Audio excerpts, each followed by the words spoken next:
네, 오늘 함께 나눌 하나님 말씀은 주여 말씀만 하옵소서입니다. 우리 같이 따라서 같이 합시다. 주여 말씀으로만 하옵소서. 주여 말씀으로만 하옵소서. 아멘. 지난주도 영원한 작품을 남기는 기다림, 집중, 도전 속에서 승리하셨습니까? 다 같이 미스바로 모이라는 것은 24 집중 속으로 들어가라는 것입니다.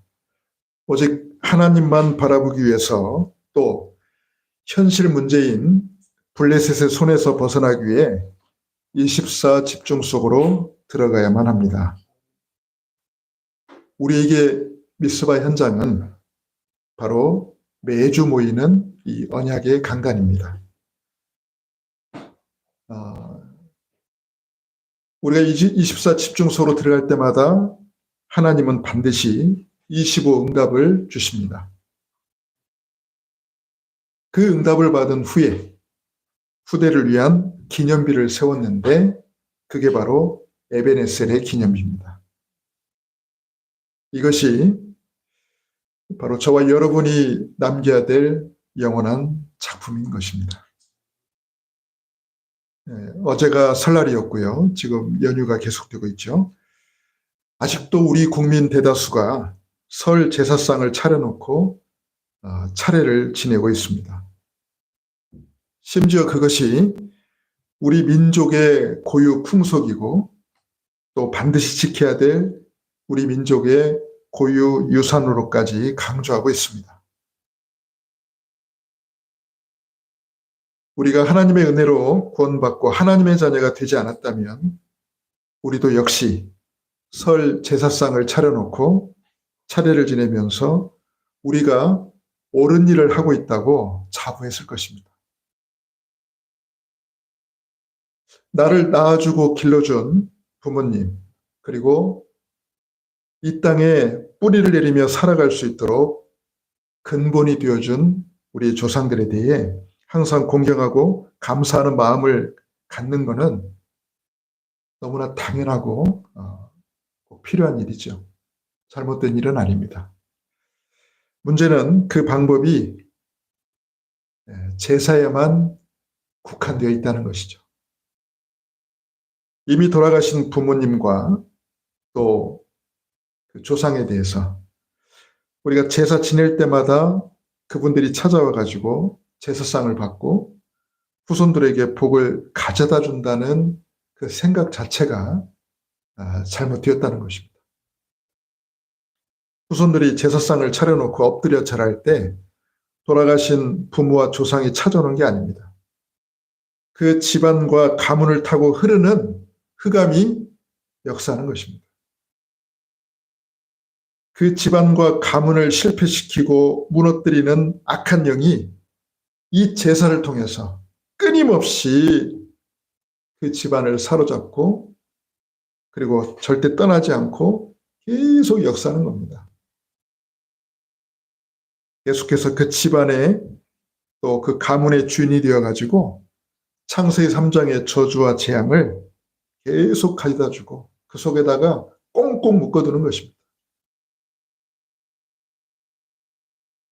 하나님을 떠난 창세기 3장의 저주와 재앙에서 완전히 빠져나온 것이 바로 구원입니다. 구원받은 하나님 자녀는 더 이상 제사를 지낼 필요가 없습니다. 이제 우리 집안과 가문의 주인이 바뀌었기 때문입니다. 여자의 후손으로 오셔서 마귀의 머리를 완전히 깨뜨리시고 승리하신 예수 그리스도께서 우리와 우리 가정, 가문의 온전한 주인이 되셨기 때문입니다.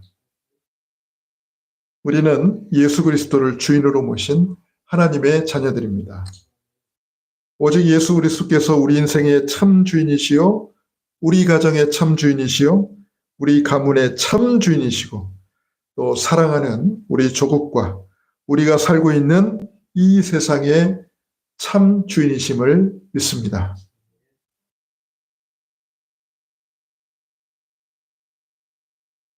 그리스도께서 우리 자신 또 우리 집안, 우리 가문의 참 주인이십니다. 그래서 제사를 안 지내는 겁니다. 임금을 주인으로 받드는 충성스러운 신하는 임금의 명을 따라서 자신의 목숨까지도 바칠 수 있습니다. 그 임금의 명이 뭐라고? 자신의 목숨도 바치는 게 충성된 신하가 할 일이죠. 임금의 명은 곧 주인의 명입니다. 충성된 신하는 임금을 주인으로 모시는 자죠.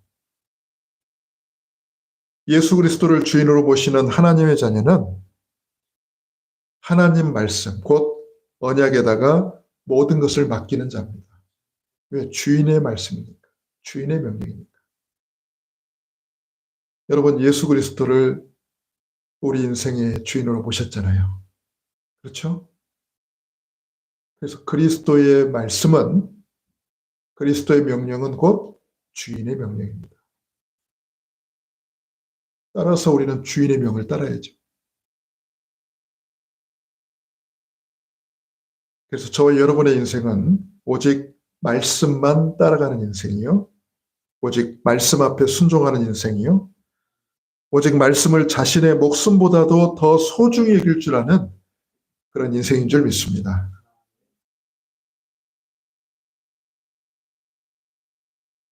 지금부터 하나님의 말씀이 품고 있는 참된 가치와 능력을 알고 그것을 믿는 자에게 반드시 나타나는 증거가 있습니다.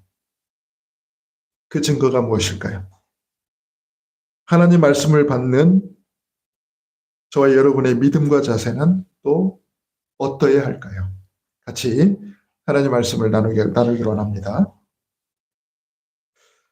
자, 우리가 오늘 본문에서 읽었던 이 백부장, 이 백부장의 믿음이 어땠을까요? 첫 번째입니다. 백부장의 믿음. 이 백부장의 믿음이 어떠했길래 예수님을 깜짝 놀라게 만들었을까? 그가 보여준 믿음이 과연 무엇이었을까?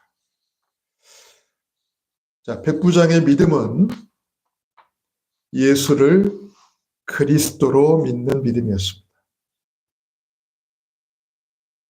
여러분, 당연한 얘기지만은 우리가 예수님을 그리스도로 믿을 때에 주님이 가장 기뻐하십니다.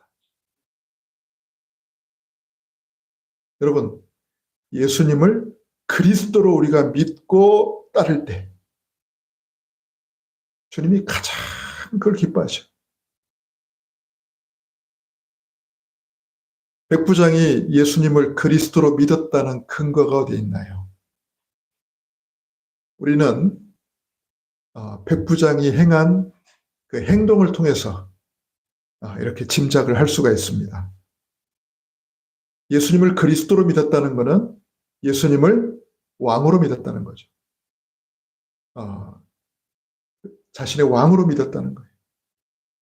그러면 자기는 뭡니까? 왕을 섬기는 신하라는 거죠. 그래서 신하의 예를 갖춰서 예수님을 대접했다는 겁니다. 그 증거가 보면 일단 여러분 백부장은 누구냐면 로마 사람입니다. 그리고 백부장이 지금 있는 여기 이스라엘 땅은 식민지입니다. 로마의 식민지예요. 자기는 누구냐? 그 식민지를 관할하고 있는 로마 군, 즉 주둔군의 장교예요. 여러분, 신분상으로 백부장이 훨씬 높죠. 자기는 이 점령한 땅, 즉 이 식민지를 관할하고 있는 그 군대, 그 주둔군의 장교란 말이에요. 그럼 굉장히 높은 주입니다. 예를 들면은 우리나라가 일본에 35년 동안 식민 지배를 받았어요. 그러면 일본이 우리나라를 식민 지배할 때 일본 군을 주둔시켰단 말이에요. 중요한 군마다. 그럼 그 일본 군을 관할하고 있는 장교라고 해봐요. 그러면 그 장교가 우리나라 사람을 대한다고 했을 때 어떤 자세로 대했을지 여러분은 충분히 짐작이 되시죠. 주둔군의 장교다. 그러면 그 식민지 백성들을 어떻게 대했겠어요? 우리는 드라마나 영화를 통해서 익히 보고 알고 있죠. 얼마나 교만하게 했겠어요. 얼마나 얕잡아 봤었겠어요. 그런데 말이에요. 이 백부장은 우리가 알고 있는 그런 주둔군 장교의 모습을 보여주지 않았습니다. 오히려 자기보다 훨씬 낮은 그 식민지 그 백성 중에 한 사람인 그 예수님께 최고의 예우를 갖췄습니다.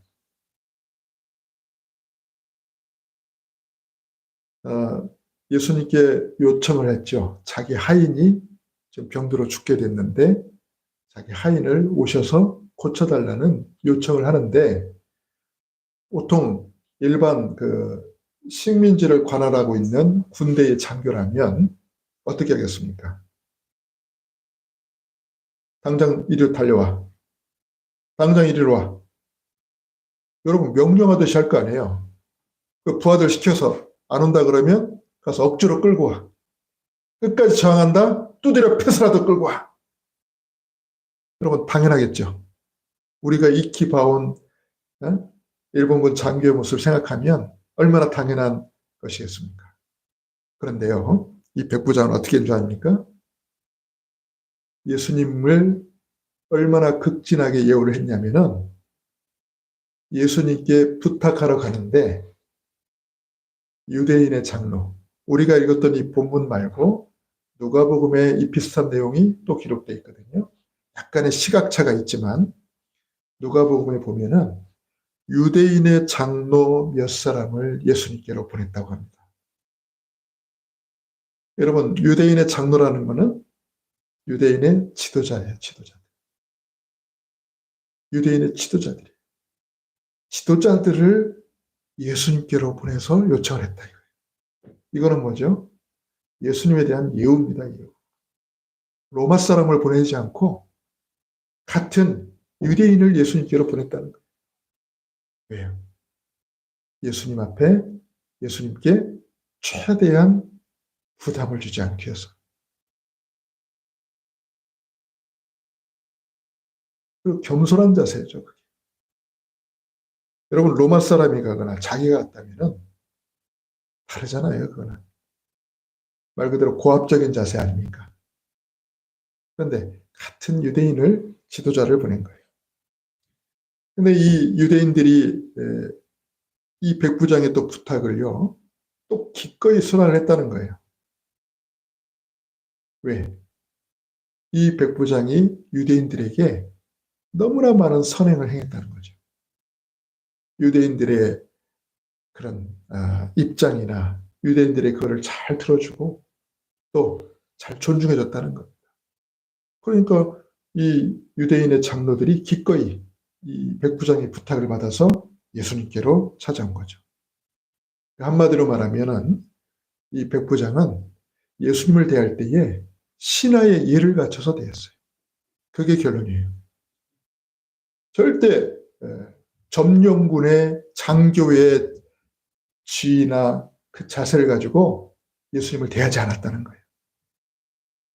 그런 고압적인 자세로 예수님을 대하지 않았다는 거예요. 그냥 신하로서 마치 왕을 대하듯이 자기의 상관을 대하듯이 주님을 대했다는 겁니다. 자, 그러면서 예수님께 부탁한 내용이 뭐냐면 병들어 죽게 된 자신의 종을 구해달라고, 고쳐달라고, 치유해달라고 요청을 했습니다. 왜냐하면 예수님에 대한 소문을 들었거든요. 예수님에 대한 소문을 익히 들어서 알고 있거든요. 그러나 예수님에 대한 많은 소문들이 있었지만은 이 백부장은 그 소문 중에서도 어떤 소문을 믿었냐? 예수님이 그리스도라는, 구약의 선지자들이 예언하신 바로 그 그리스도라는 이 소문을 믿었던 거예요. 보통 병들어 죽게 된 사람을 고치려면은 누굴 찾아가야 정상입니까? 전문 의사를 찾아가야 정상 아닙니까? 근데 예수님이 의사인가요? 예수님이 의사가 아니잖아요. 여러분, 진짜 잘 고치는 사람이 있다, 그런 의사가 있다 그러면 어떤 돈이 들어도 그분을 찾아가서 진짜 내 가족 같은, 내 생명 같은, 진짜 내가 아끼는 그런 사람을 고치기 위해서라면 어떤 비용이 든다 할지라도 의사를 찾아가서 도움을 요청하지 않겠습니까? 그럼 이 백부장은 예수님을 찾아올 게 아니라 의사를 찾아가야지. 안 그래요? 근데 예수님이 의사인가요? 예수님이 무슨 병원을 딱 이렇게 개업했나요? 간판 붙여놓고? 나사렛 예수 의원이라고 딱 간판을 붙여놨나요? 이 병원에 온 자마다 다 낫게 될 것이다, 막 이렇게 홍보했나요? 예수님은 의사가 아니에요. 근데 자기 하인을 낫게 해달라고 예수님께 사람을 보냈단 말이에요. 신하의 예를 갖춰가지고. 그 말은 예수님이 바로 성경에 약속된, 자기는 유대인은 아니지만 그러나 많은 유대인들이 지금도 믿고 기다리고 있는 바로 그 메시아, 그 그리스도라는 사실을 이 백부장이 믿었다는 겁니다. 그래서 예수님께 사람을 보내서 요청을 한 거예요. 자, 이 백부장의 요청을 받은 예수님은 아무 거부감 없이 기꺼이 가시겠다고 했습니다. 그런데 이 백부장의 믿음이 예수님을 또 깜짝 놀라게 했습니다. 예수님을 그리스도로 믿었던 백부장이 보여준 두 번째 뭐냐? 8절이 나와 있죠. 예수님께서 내가 가서 고쳐주겠다 그랬단 말이에요. 근데 이 백부장이 예수님께 이렇게 또 말을 했습니다. 주님, 내 집에 들어오심을 나는 감당할 수 없습니다. 야, 여러분 이걸 보세요. 이걸 보면 진짜 이 백부장이 예수님을 단순한 사람이 아니라 진짜 왕처럼 모셨다는 그 사실 아니에요. 여러분, 왕이 내 집에 찾아온다? 누가 감당해요, 그거? 뭐 왕이 옆집 아저씨입니까? 내가 오늘 네 집에 갈게. 그러면 오세요, 오세요. 그럴 사람이 어딨어, 여러분. 왕은 어려운 대상이잖아요. 그러니까 예수님을 얼마나 그러니까 싫다는 게 아니라, 예수님을 혐오한다는 게 아니라, 예수님이 너무나 높으신 왕이기 때문에, 그분이 바로 그리스도이기 때문에 내가 그분의 영광 앞에 서 있을 자신이 없다는 거죠. 그래가지고 예수님이 오시지 않도록, 예수님이 안 오셔도 된다고 말을 합니다.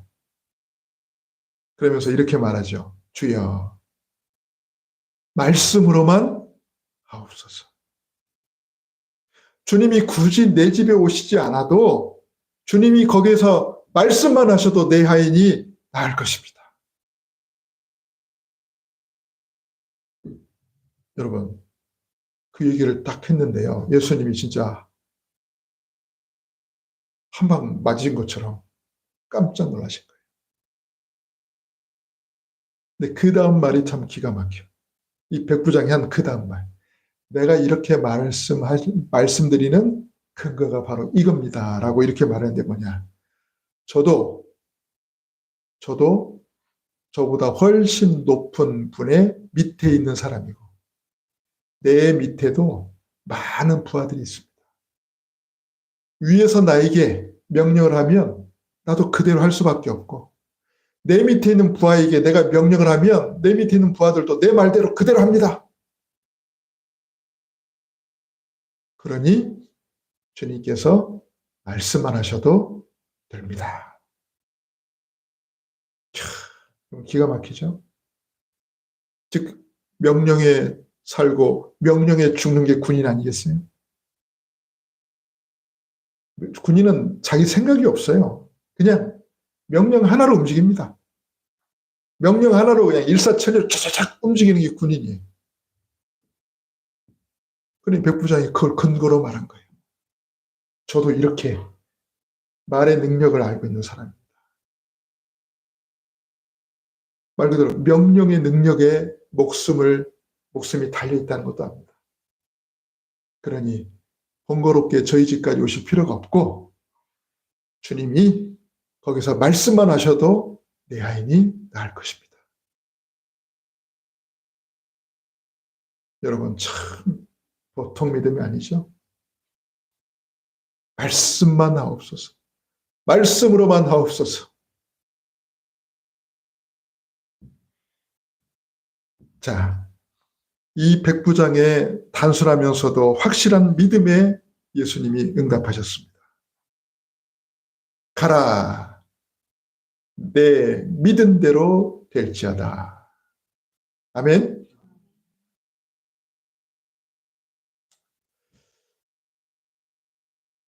여러분, 백부장이 예수님께 주여 내 집에 오심을 내가 감당하지 못하겠습니다. 그냥 말씀으로만 하옵소서. 나도 남의 수하에 있는 사람이요. 내 밑에도 많은 부하들이 있습니다. 나더러 이리 가라면 나도 가고 내 밑에 있는 부하에게 저걸 하라고 그러면 저렇게 합니다. 그러니 주님, 말씀으로만 하옵소서. 말씀으로만 하셔도 됩니다. 자, 이 고백을 듣고 예수님이 어떻다고 합니까? 오늘 성경에 나와 있죠. 놀랍게 여겨. 여러분, 성경에 예수님이 놀랍게 여기는 장면이 여기 처음 나옵니다. 예수님이 놀라셨어요. 뭐에 놀랐을까요? 믿음에 놀랐어요.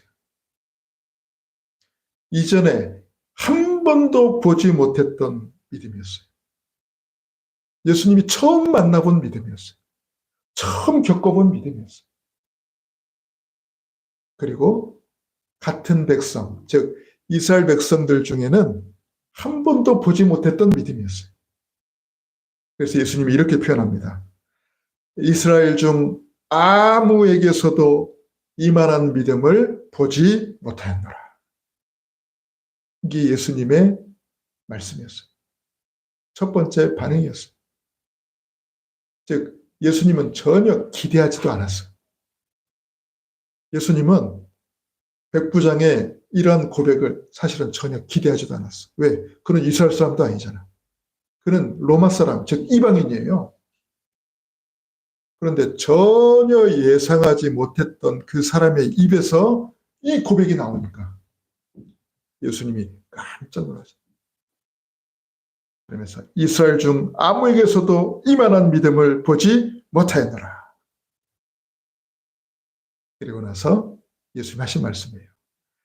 가라, 내가 믿은 대로 될지어다. 예수님의 두 번째 응답. 가라, 내가 믿은 대로 될지어다. 예수님의 원래 의도는 이게 아니었습니다. 7절에 내가 가서 고쳐주리라. 이게 예수님의 원래 의도였어요. 즉 내가 직접 가서 고쳐주겠다. 여러분 이것도 참 대단한 거 아닙니까? 예수님께서 자기 아이를 고쳐줄 줄 알고 예수님께 부탁을 했던 그 자체도 대단한 믿음이잖아요. 그게 예수님의 또 원래 의도였고요. 그래 내가 가서 고쳐주겠다. 네 믿음을 보니까 내가 충분히 그럴 수 있겠다 해서 내가 가서 고쳐주겠다. 그런데 백부장이 전혀 기대하지 않은 놀라운 고백을 하잖아요.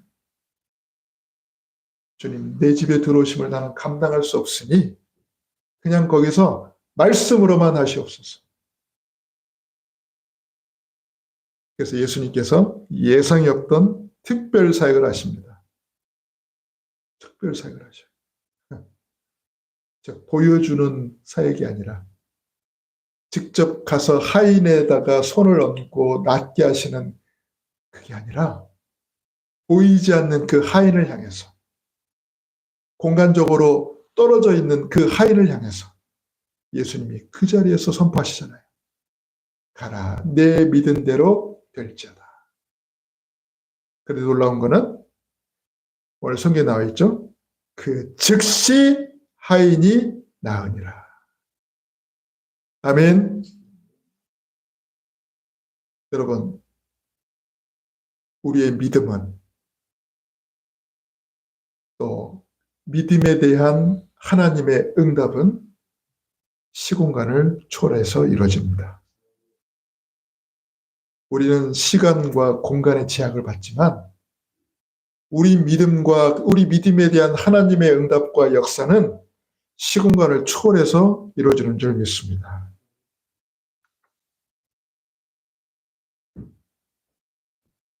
우리가 세 번째로 붙잡아야 될 게 있습니다.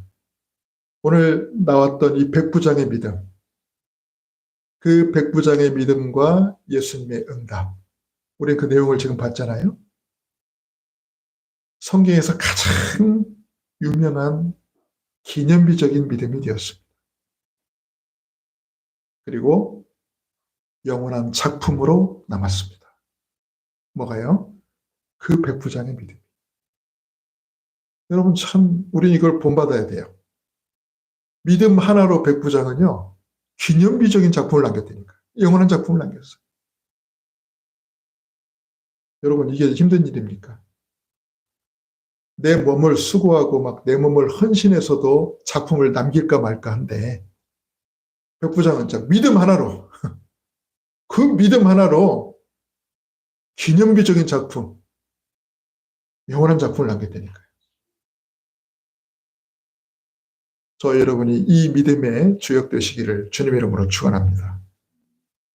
여러분 성경에 나와 있는 인물 중에 이만큼 최고의 칭찬을 받은 사람이 있습니까? 예수님으로부터 이런 칭찬을 받은 사람이 있습니까? 이스라엘 중 아무에게서나 이만한 믿음을 내가 보지 못하였노라. 여러분 이보다 더 큰 칭찬이 있나요? 보세요. 백부장은 예수님으로부터 최고의 극찬을 받았어요. 그런데 여러분 성경에 보면은 이방인들 가운데 이런 믿음의 소유자들이 많이 소개되어 있습니다. 엘리야 시대에는 누가 있죠? 사르밧 지방에 있던 과부.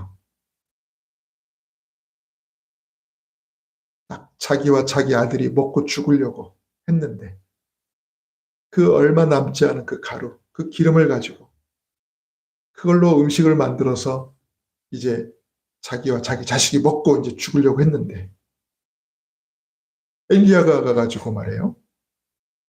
그걸 만들어서 자기를 갖다 달라고 하는 거예요. 근데 이 사르밧 과부가 진짜 믿음으로 그거 남은 거, 그 유일한 그 음식을 가져다가 만들어가지고 자기와 자기 자식이 안 먹고 그걸 엘리야를 갖다 준 거예요. 여러분 그 뒤에 일어난 일 아시죠? 엘리야가 살아계신 하나님의 종이란 사실을 알고 이 과부가 그걸 엘리야에게 갖다 줬어요. 여러분 흉년이 끝날 때까지 그 과부의 집에 그 가루와 그 기름이 마르지 않았다 그랬어요. 그게 여러분 성경에 기록되어 있지 않습니까? 예수님께서도 그 내용을 가지고 제자들에게 말했어요. 야, 그 시대에 많은 과부들이 있었는데 유일하게 그 과부만 응답을 받았다. 자, 또 예수님 당시에 또 어떤 이방인 여인이 있었냐면 수로보니게 여인. 수로보니게 여인.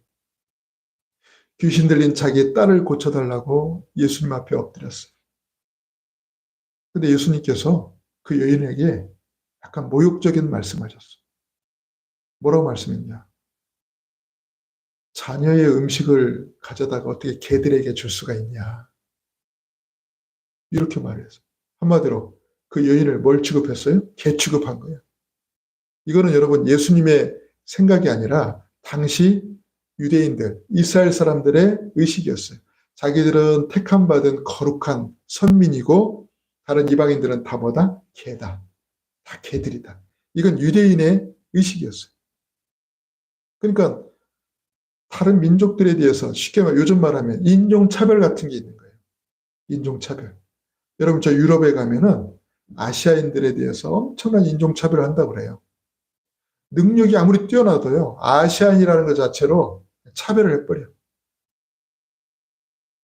무시를 당하는 거예요, 그냥. 근데 이스라엘 사람들이 그랬다니까요. 이방인들은 무조건 다 차별했어요. 다 개취급을 했어. 자기들만 위대한 민족이고 다른 이방인들은 다 그냥 말 그대로 찌꺼기들, 쓰레기들이라, 개들이라. 그래서 예수님이 그 얘기를 한 거예요. 그 여인한테. 야, 자녀들이 먹는 음식을 가져다가 개들에게 줄 수 없어. 말 그대로 자녀들이 받아야 될 축복을 너희 이방인들이 받는 거 아니야? 이제 이런 식인 거야. 유대인식으로 해석하면. 그럼 여러분 보통 그런 모욕적인 말을 듣고 어떻게 해야 됩니까? 화를 내고 욕을 하면서 예수 당신은 다를 줄 알았는데 똑같네 하면서 이제 막 침을 뱉고 나가든지 막 그래야 되잖아요. 근데 그 여인은요, 뭐라고 하는지 압니까? 성경에 보니까 주여 옳소이다. 주의 말이 맞습니다. 그래서 또 뭐라고 합니까?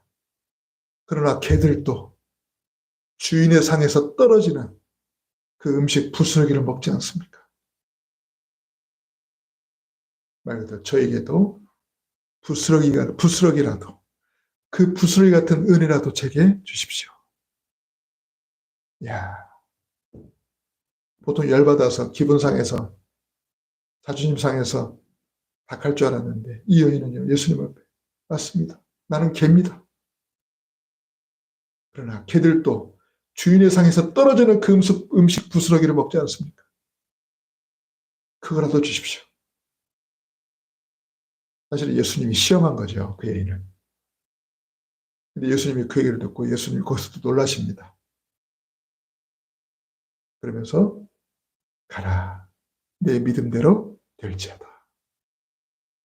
거기서도 그 딸이 치유받는 일이 벌어지죠.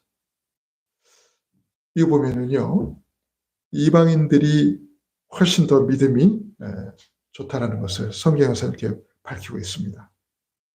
그리고 이게 영원한 작품으로 남았습니다. 저와 여러분도 여기에 주역될 수 있습니다. 승리하시길 주님의 이름으로 축원합니다. 말씀을 마치겠습니다. 백부장은 오직 믿음 하나로 영원한 작품을 남겼습니다. 그가 보여준 믿음은 말씀을 대하는 자세와 믿음이 남다르다는 그 사실에서 드러났습니다. 말씀을 그냥 흘려보내지 않고 마치 왕을 대하는 중심과 자세로 순종했습니다. 그것 하나로 백부장은 성경에 영원히 기록된 믿음의 본보기로 남게 되었습니다.